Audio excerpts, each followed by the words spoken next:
Hi friends, మళ్ళా వచ్చిన రోజులా కాకుండా స్పైసీగా అయితే చికెన్ కర్రీ చేయాలనిపించిందండి.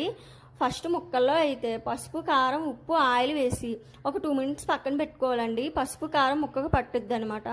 ఇందులో అయితే ఆయిల్ వేసుకుని పచ్చిమిర్చి, ఆనియన్స్ ఇవి ఎగేలోపు మసాలా చేసుకుందాం. అల్లము, వెల్లుల్లిపాయి, జీలకర్ర, ధనియాలు, దాల్చిన చెక్క, లవంగాలు, 2 పచ్చిమిర్చి లైట్గా వాటర్ వేసుకుని గ్రైండ్ చేసుకుని పక్కన పెట్టుకోవాలండి.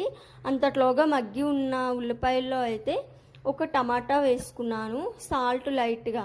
అలాగే పక్కన పెట్టుకునే పేస్ట్ వేసుకుని ఒక 2 మినిట్స్ మగ్గినాక పక్కనే పెట్టుకున్న చికెన్ కూడా కలిపేయాలి. నేను పసుపు కారం అయితే యాడ్ చేయట్లేదండి, ఫస్టే ఎక్కువ వేసుకున్నాను.